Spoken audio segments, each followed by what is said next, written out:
अस्सलाम वालेकुम, मैं हूं Farooq Baloch, business journalist smart digital. अगर आप नई गाड़ी लेने का इरादा रखते हैं और इसको बैंक से फ़ाइनेंस करवाना चाहते हैं तो ये अच्छा मौका है। उसकी वजह यह है कि पिछले 8 माह के अंदर जो इंटरेस्ट रेट्स हैं वो अपनी 2 साल की निचली सतह के ऊपर आ चुके हैं, यानी कार फाइनेंसिंग सस्ती हो गई है।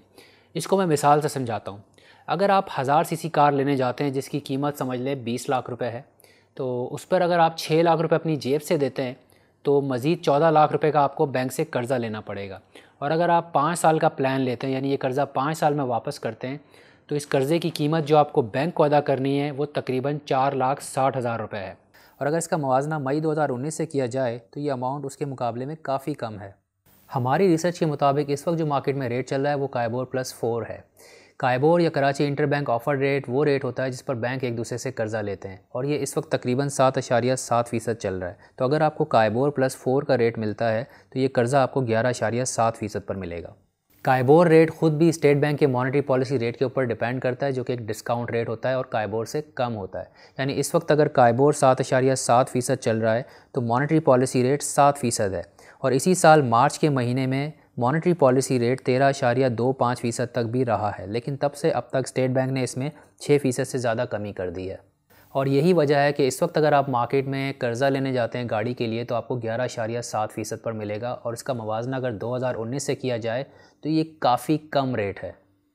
अब बात करते हैं कार फाइनेंसिंग प्लान की। हमने इस पर एक छोटी सी सरसरी सी रिसर्च की है जिसके मुताबिक ज़्यादा से ज़्यादा 70% तक एडवांस पेमेंट दे सकते हैं और बाकी के लिए आप बैंक से कर्ज़ा ले सकते हैं। कर्ज़ा वापस करने की मुद्दत 1 से लेकर 7 साल के दरमियान हो सकती है।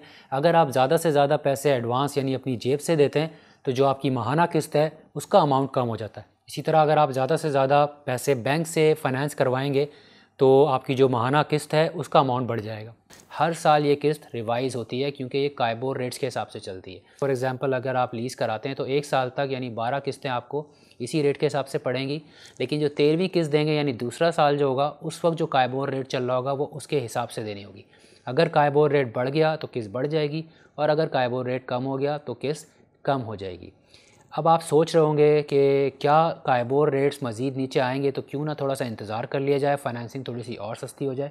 तो हम इस पे बात करते हैं। जैसा कि मैंने वीडियो के शुरू में बताया था कि जो काइबोर रेट्स हैं वो स्टेट बैंक की मॉनेटरी पॉलिसी रेट के ऊपर डिपेंड करते हैं, और मॉनेटरी पॉलिसी रेट एक इंतहाई अहम टूल होता है स्टेट बैंक के पास जिसके ज़रिए वो इकॉनमी के अंदर एक बैलेंस अचीव करने की कोशिश करता है। यानी एक तरफ तो वो महंगाई को अंडर कंट्रोल रखने की कोशिश करता है और दूसरी तरफ वो इकोनॉमिक एक्टिविटी को सपोर्ट करने की कोशिश करता है। यानी अगर हम पिछले 8 माह की बात कर लें तो 6% उसने कमी की है मॉनेटरी पॉलिसी रेट में। तो जब इंटरेस्ट रेट कम होते हैं तो जो कर्ज़ा लेना है वो सस्ता हो जाता है। लोग ज़्यादा से ज़्यादा कर्ज़ा लेते हैं, बिजनेसेस कर्ज़ा लेते हैं, गवर्नमेंट कर्ज़ा लेती है, और ये सारे पैसे आगे जाके खर्च करते हैं, चीज़ें ख़रीदते हैं, प्रोजेक्ट्स करते हैं, बिज़नेस एक्सपेंड करते हैं, जिससे इकोनॉमिक एक्टिविटी को सपोर्ट मिलता है।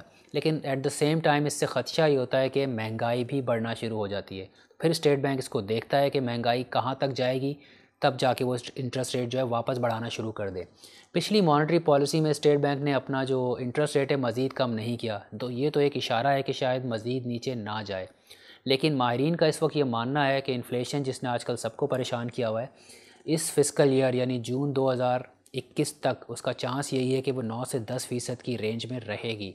इसका मतलब ये है कि इंटरेस्ट रेट नीचे आने के चांसेस बहुत कम है, इनफैक्ट हो सकता है थोड़ा सा ऊपर ही चला जाए। इस वीडियो के अंदर जो हमने रेट्स आपसे शेयर किए हैं वो हमने सिर्फ 2 बड़े बैंक्स की रिसर्च की थी, लेकिन अगर आप मार्केट में जाते हैं तो हो सकता है रेट्स में थोड़ा सा फ़र्क मिले, लेकिन होंगे इसके आसपास ही। इस वीडियो के हवाले से अगर आप हमें कोई फीडबैक देना चाहते हैं तो ज़रूर दें, कमेंट्स की सूरत में, लाइक्स की सूरत में, और शेयर ज़रूर कीजिएगा। इससे हमारी रीच बढ़ती है, हमारा चैनल ग्रो करेगा, ऑब्वियसली हमें इंकरेजमेंट मिलेगी, हम इस तरह की और वीडियोज़ भी करें। अगली वीडियो तक के लिए अपना ख्याल रखिएगा। अल्लाह हाफ़िज़।